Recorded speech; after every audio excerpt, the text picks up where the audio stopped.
June 14th, 1777, a date that would define a nation. But here's what they don't tell you in history books. The American flag we know today, it wasn't always 13 stripes and 50 stars.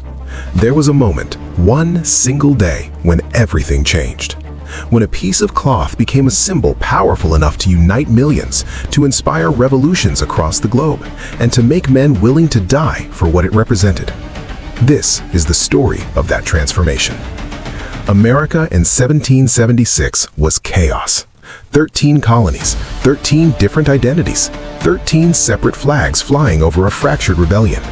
The Continental Army marched under the Grand Union flag, a banner that still bore the symbol of the very empire they were fighting against. Think about that. Soldiers bleeding on battlefields, dying for independence, while their own flag carried the mark of their oppressor. Something had to change, and more importantly, what would replace it? A modest seamstress on Arch Street, Betsy Ross. In May 1776, 3 men allegedly walked into her shop: George Washington, Robert Morris, and George Ross. They carried a sketch: 13 stripes, 13 stars. Washington's design featured 6 pointed stars, difficult to cut, time-consuming to sew. Betsy picked up her scissors and, with a single fold and snip, created a perfect 5-pointed star. But here's the shocking truth. There's no definitive proof this meeting ever happened. The Betsy Ross story? It might be America's most beloved myth. For nearly a century, no one mentioned Betsy Ross. Not in newspapers, not in congressional records, not even in Washington's own journals. The story only surfaced in 1870, almost 100 years later, when her grandson presented an affidavit based on family oral tradition. No documents, no receipts, no witnesses. So who really designed the American flag? The truth is far more complicated. June 14th, 1777. The Second Continental Congress passed a simple resolution. Resolved that the flag of the United States be 13 stripes, alternate red and white. That the Union be 13 stars, white in a blue field, representing a new constellation. 29 words. That's all it took to create an American icon. But notice what's missing. No designer's name, no mention of Betsy Ross, no explanation of what the colors meant. Congress gave America a flag but left the details to interpretation. Meet the man history forgot. Francis Hopkinson, signer of the Declaration of Independence, congressman from New Jersey, and possibly the true designer of the American flag.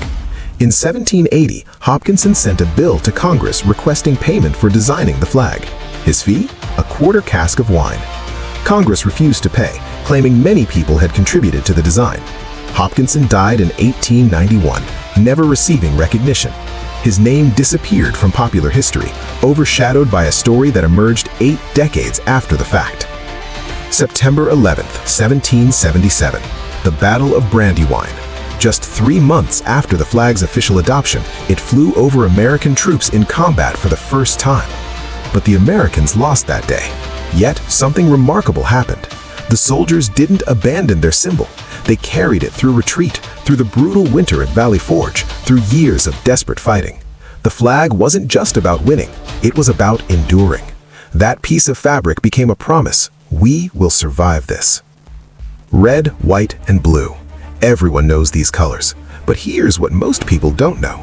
Congress never officially explained what they meant. Not in 1777, not in any resolution.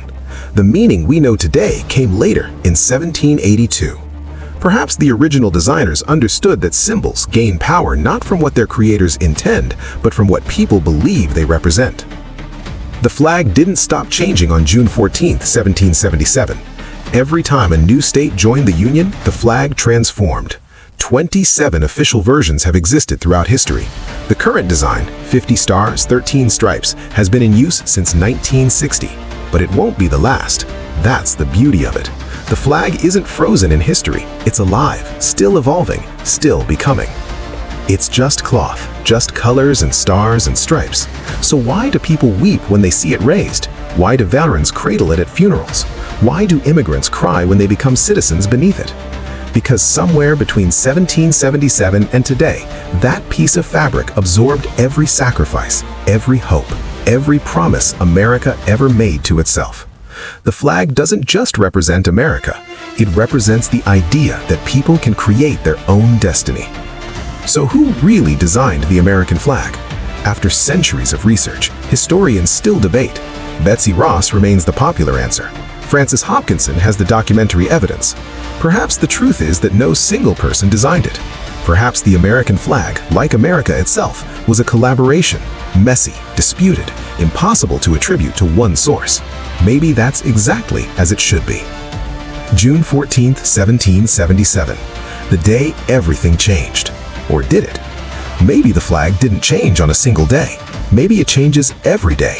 Every time someone looks at it and sees possibility instead of limitation. The flag isn't about the past, it's about the future. Still unwritten, still contested, still worth believing in. Those 13 stripes and 50 stars carry the weight of every person who ever believed that a piece of fabric could mean something. The flag didn't just change on one day in 1777. It changes every day we choose to make its promises real. What will you stitch into its story?